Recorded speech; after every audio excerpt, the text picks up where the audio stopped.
শুভ সন্ধ্যা সবাইকে।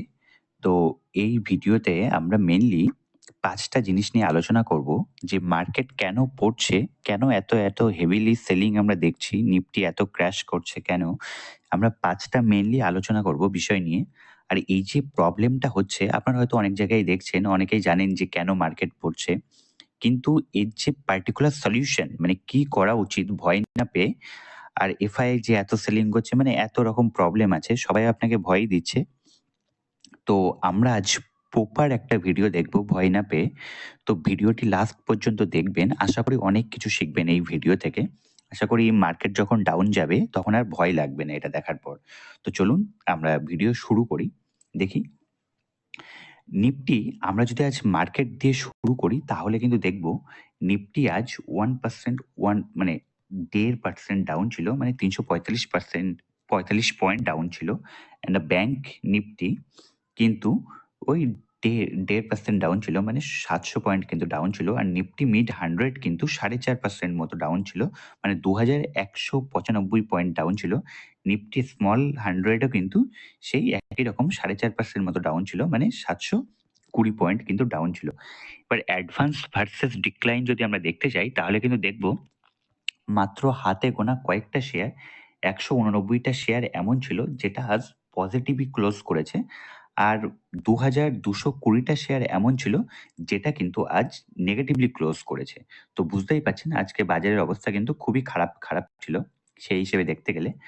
তো আমরা যদি আজ সেক্টর ওয়াইজ পারফরম্যান্স দেখতে যাই যে কোন সেক্টর কেমন পারফর্ম করেছে, তাহলে আমরা কিন্তু দেখব যে নিফটি এফএমসিজি কিন্তু নিফটি এফএমসিজি আর নিফটি আইটি কিন্তু মানে সবই সেক্টর তো আজ নেগেটিভ ক্লোজ করেছে, কিন্তু নিফটি এফএমসিজি আর নিফটি আইটি কিন্তু এই বাকি সব সেক্টর থেকে কিন্তু পজিটিভলি মানে একটু ভালো পারফর্ম করেছে, বেটার স্ট্রেংথ দেখিয়েছে।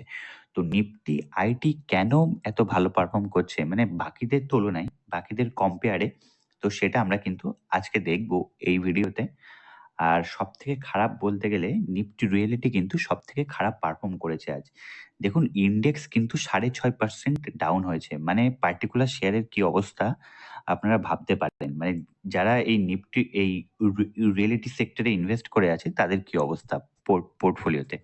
তো চলুন দেখি আমরা মেইনলি যে কারণগুলো দেখব। তার ফার্স্ট কারণ দেখুন ব্রেন্ট ক্রুড অয়েল। এই যে ক্রুড অয়েলের দাম কিন্তু এখন অল টাইম মানে মোটামুটি ৬ মাসের হাইতে আছে। আমরা যদি একটু ভালো করে দেখি তাহলে এটা দেখলে আমরা বুঝতে পারবো। দেখুন ডিসেম্বর ২ তারিখে যে ক্রুড অয়েলের দাম ছিল কিন্তু ৳৭১ প্রতি ব্যারেলের দাম ছিল। এখন জাস্ট এই কয়দিনে জাস্ট কেমন রাইজ হয়েছে দেখুন। তো এখন দাম হয়ে গেছে ৳৮১ পার ব্যারেল। মানে মোটামুটি বলতে গেলেন ১০-১১ কিন্তু বেড়ে গেছে। এবার ক্রুড অয়েলের দাম বেড়ে গেছে, এটা কিন্তু ইন্ডিয়ার পক্ষে খুবই একটা বাজে নিউজ। কারণ ইন্ডিয়া মেইনলি যে জিনিসটা সবথেকে বেশি ইম্পোর্ট করে মানে বাইরে থেকে আনে সেটা কিন্তু ক্রুড অয়েল। তো তার দাম যদি বাড়ে মানে বুঝতেই পারছেন ইন্ডিয়ার কিন্তু খুব খারাপ অবস্থা হয়ে যাবে। তো সেই জন্যই কিন্তু দেখতেই পাচ্ছেন কেমন পেইন্ট কোম্পানিগুলো কেমন কিন্তু ডাউন আছে। মানে মোটামুটি একটা খারাপ নিউজ এটা বলতে পারেন। সেকেন্ড নিউজ যেটা আছে সেটা দেখুন, এই ইউএস ডলার কিন্তু স্ট্রং হচ্ছে। ইউএস ডলার কিন্তু এখন অল টাইম হাইতে। এটা যদি আপনারা দেখেন তাহলে বুঝতে পারবেন। এই যে গ্রাফটা দেখুন, এটা কিন্তু ইউএস ডলারের গ্রাফ। মানে এটা উপরে যাচ্ছে মানে কি এটা কত বেশি স্ট্রং সেটা কিন্তু শো করছে। এটা উপরে যাচ্ছে মানে যত বেশি উপরে যাবে দেখবেন এটা কিন্তু তত বেশি খারাপ। মানে কি ইন্ডিয়ান রুপি কিন্তু তত বেশি উইক হচ্ছে। যত এই গ্রাফ উপরে যাবে মানে ইন্ডিয়ান যে রুপি আছে সেটা কিন্তু তত নিচে আসবে। মানে বুঝতেই পারছেন। তো $১ সমান $১ সমান এখন মোটামুটি বলতে পারেন ৳৮৭ হয়ে গেছে। মানে কেউ যদি আপনাকে ৳১ দেয় তাহলে আপনার তাকে ৳৮৭ দিতে হবে। মানে বুঝতেই পারছেন ইন্ডিয়ান রুপি কিন্তু এখন অনেক বেশি দুর্বল হয়ে গেছে। তো যখন এমন অবস্থা হয় তখন কিন্তু এফআইআই কিন্তু সেলিং করে মানে ইন্ডিয়া থেকে সেলিং করে কিন্তু বেরিয়ে আসে। কারণ তার নিজেদের যে দেশের কারেন্সি কিন্তু অনেক বেশি স্ট্রং। তো সাথে দেখুন মেইনলি আমরা যদি পয়েন্টগুলো সামারাইজ করি তাহলে দেখতে পাবো এটা। দেখুন ফার্স্ট কি ক্রুড অয়েল দেখলাম আমরা কিন্তু এখন ৬ মাসের যে হাই ছিল সেটার কিন্তু হাইতে আছে। ক্রুড অয়েল প্রাইস কিন্তু হাই আছে। মানে এটা একটা ইন্ডিয়ার পক্ষে খারাপ নিউজ। সেকেন্ডলি আমরা দেখলাম কি ইউএসডি ডলার যেটা আছে মানে ইউএস ডলার যেটা আছে সেটা কিন্তু খুব স্ট্রং। ইন্ডিয়ান রুপির থেকে কিন্তু সেটা বেশি স্ট্রং। তো এফআইআই তো সেলিং করবেই। ৩ কি? এবার যেহেতু এই দুটো প্রবলেম আছে সেহেতু এফআইআই নিশ্চয়ই সেলিং করবে। তার কারণ কি? তাদের দেশের নিজের কারেন্সি অনেক বেশি স্ট্রং। তো এফআইআই সেলিং করছে। 4th কি? Q2 রেজাল্ট আমরা দেখেছিলাম ম্যাক্সিমাম কোম্পানি কিন্তু এক্সপেকটেশন থেকে কিন্তু খারাপ রেজাল্ট দিয়েছিল। তাই না? তো এটা একটা ভালো একটা ফ্যাক্টর আছে। ৫ নম্বর পয়েন্ট কি আছে? ইন্ডিয়ার যে জিডিপি গ্রোথ এক্সপেকটেশন মোটামুটি ছিল কি ৬.৪% মতো একটা এক্সপেকটেশন ছিল। এর থেকে কিন্তু এক্সপেকটেশন থেকে কিন্তু জিডিপি গ্রোথ কিন্তু খারাপ এসছিল। তাই না? তো এতগুলো কম্বাইন্ড ফ্যাক্টর আছে, এতগুলো বাজে ফ্যাক্টর আছে। সেই জন্যই কিন্তু আপনারা দেখছেন এফআইআই সেলিং করছে। কারণ এ এটা এই এই যে ৫ টা পয়েন্ট এটা বুঝলেন। এবার দেখুন এই যে প্রবলেম আছে, এই প্রবলেম আমরা যদি বলি তাহলে কি এই ক্রুড অয়েলের দাম বাড়ছে মানে কি? এই যে ইনফ্লেশন মানে জিনিসের দাম বাড়বে। জিনিসের দাম বাড়বে তার কারণ কি? দেখুন, কোনো কোম্পানি ধরুন বাইরে থেকে বেশি দামে ক্রুড অয়েল কিনছে। এবার তাকে তো তার প্রোডাক্ট বিক্রি করতে হবে। এবার তাকে তার প্রোডাক্টের প্রফিটটাকে লাভটাকে বাঁচানোর জন্য প্রোডাক্টের দাম বাড়াতে হবে। এবার প্রোডাক্টের দাম যদি বাড়াই তাহলে কি আমাদের বেশি দামে সেই জিনিসটাকে কিনতে হবে। মানে ভারতে যে ইনফ্লেশন প্রবলেম রয়েছে মানে দাম বেশি জিনিসের সেটা তো বেশিই থাকবে। তো এটা একটা ভীষণ বড় একটা কনসার্ন হয়ে গেছে। তাহলে এই যে রেট কাট ছিল, এই রেট কাটের যে ভাবনাটা যে রেট কাট হবে আস্তে, আস্তে রেটটাকে কমানো হবে সেটা তাহলে আস্তে, আস্তে পজ হয়ে যাবে বা অনেক লেট হবে রেট কাট হতে, তাই না? তাহলে রেট কাট যদি না হয় তাহলে কি কোম্পানির যে বরোইং কস্ট আছে মানে কোম্পানি যে হারে মানে ব্যাংক থেকে টাকা তোলে যে সুদের হারে সেই সুদের হার কি এখন বেশিই থাকবে, তাই না?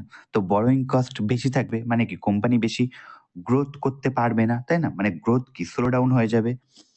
আর জিডিপি তো গ্রোথ যদি স্লো ডাউন হয় তবে জিডিপি তো স্লো ডাউন হবেই, তাই না?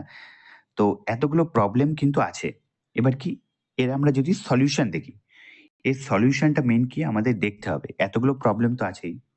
এবার শুধু তো প্রবলেম দেখলে হবে না, সলিউশনটা হচ্ছে দেখুন, এতগুলো প্রবলেম যেটা আমরা ডিসকাস করলাম সেটাকে সলিউশন হিসেবে দেখতে গেলে আপনাকে দেখতে হবে যে এই যে প্রবলেমগুলো আছে এগুলো কি পার্মানেন্ট নাকি টেম্পোরারি? এটা কিন্তু মেইনলি আপনাকে কোয়েশ্চেন করতে হবে। এটা কি সাময়িক সময়ের জন্য নাকি একেবারেই এটা সারা জীবন থাকবে? দেখুন কোভিড-19 এর মতো মানে যেটা অজানা একটা ভাইরাস সেটা নিয়ে দুনিয়া কিছুই জানতো না। সেটা তাই কয়েক বছরে কিন্তু নেই আর। তো এইসব জিনিস যে ক্রুড অয়েলের দাম বাড়ছে, ইউএস ডলার এখন অল টাইম হাইতে, এফআইআই সেলিং করছে, তাই না? এইসব জিনিসগুলো তো খুবই টেম্পোরারি, তাই না? আপনাকে মানে বুঝতে হবে এই প্রবলেমগুলো কি টেম্পোরারি নাকি পার্মানেন্ট। তো যদি পার্মানেন্ট হয় তবে অবশ্যই ভয় পাওয়ার বিষয় আছে। আর যদি পার্মানেন্ট না হয় তাহলে কিন্তু ভয় পাওয়ার কোনো বিষয় নেই। এবার সলিউশন কি? যারা অলরেডি ইনভেস্ট করে আছেন, সলিউশন বলছি, যারা অলরেডি ইনভেস্ট করে আছেন তারা কিন্তু কোনো চিন্তা নেই।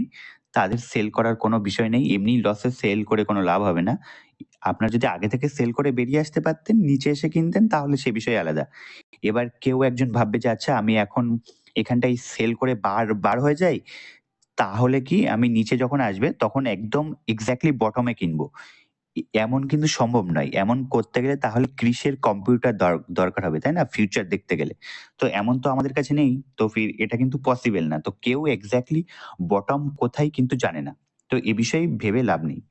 ২ যারা ক্যাশ আছে মানে যাদের পার মান্থ ইনকাম হয়, যারা ক্যাশ পায় হাতে তা তাদের জন্য কিন্তু একটা গোল্ডেন অপরচুনিটি এটা। তাই না? একটা সুবর্ণ সুযোগ যে এখন শেয়ার বাজারে যেসব কোম্পানির ৮০-৯০ ছিল সেইসব কিন্তু এখন মোটামুটি হাফ হয়ে গেছে বলতে পারেন। ৫০-৬০ এ এসে গেছে। তো একটা সুবর্ণ সুযোগ। আমরা ডিসকাস করব ভালো কোম্পানি। আর থার্ড একটা কি? একটা কি পোর্টফোলিও সুইচ করা যায়। মানে যেসব কোম্পানি এটাও একটা নিয়ম আছে সুইচিং এ সেটা আমরা পরে একদিন ডিসকাস করে নেব। তো কি যেসব খারাপ কোম্পানি আছে সেইসব থেকে সেল করে বার হয়ে যেসব কোম্পানি খুব বেশি দামে ছিল মানে বেশি পিইতে ছিল সেইসব কোম্পানিতে সুইচ করা, যেহেতু এখন সব কোম্পানি নিচে আসবে। তো এটা একটা কিন্তু অ্যাপ্রোচ হতে পারে। তো এগুলো কিন্তু সলিউশন হতে পারে। এবার মার্কেট থেকে বার হয়ে গিয়ে আবার ২ বছর পরে আসবো, এটা কিন্তু কোনো সলিউশন না। এবার দেখুন, এবার কি অনেকে আছে ভাবছেন যে এফআইআই ইন্ডিয়া থেকে বার হয়ে যাচ্ছে, কি হবে? অনেকে কিন্তু এটা নিয়ে খুব ভয় পাচ্ছেন। কারণ আজও এফআইআই মোটামুটি বলতে গেলে ৫,০০০ কোটি টাকার কিন্তু সেল করেছে শেয়ার। তো দেখুন, এটার একটা সিম্পল উত্তর হচ্ছে দেখুন, ২০০৭-৮ এ একটা ইনভেস্টমেন্ট ছিল। ২০০৮ এ যখন ক্রাইসিস হয়, তখন কিন্তু এফআইআই ৪৫,০০০ কোটি টাকার কিন্তু সেল করে। আর তার কয়েক বছর পর কয়েক বছর দেখুন হিউজ একটা ইনভেস্টমেন্ট কিন্তু এফআইআই করেছে।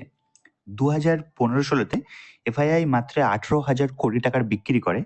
তারপরে ১৭-১৮ দেখুন, ১৭ সালে ৪৮,০০০ কোটি টাকার কিন্তু শেয়ার কিনেছে। তার নেক্সট ইয়ারে দেখুন ১,৪৪,০০০ কোটি টাকার শেয়ার কিনেছে। দেখুন পরপর ২ বছর সেল করেছে। তার কত বেশি কিন্তু কিনে নিয়েছে। তো এখন এই কয় বছর সেল করছে, আবার যখন এফআইআই কিনতে আসবে তখন কিন্তু আমরা কিন্তু এরকম একটা গ্রাফ দেখতে পাবো যে পরপর বাইং করবে, তাই না? এফআইআই যাবে কোথায় বলুন আপনারা? ইন্ডিয়ার জিডিপি, ইন্ডিয়ার গ্রোথ, ইন্ডিয়ার এত ডেভেলপিং কান্ট্রি, মানে আজ না হয় কাল আসতেই হবে। তো এটা নিয়ে মাথা ব্যথা করে ফালতু লাভ নেই, তাই না? আর দেখুন, আর আমরা যদি একটা কথা যদি মনে করি তাহলে দেখুন দেখতে পারবো, আমরা যদি মার্কেট মুড ইনডেক্স দেখি, মানে এখন মার্কেটের কেমন মুড আছে, তাহলে কিন্তু দেখুন এটা কিন্তু এক্সট্রিম ফিয়ারে এসে গেছে। তো ওয়ারেন বাফেটের যে কোটটা আছে, যখন সবাই গ্রিডি হবে তখন কিন্তু আপনাকে ফিয়ারফুল হওয়া উচিত।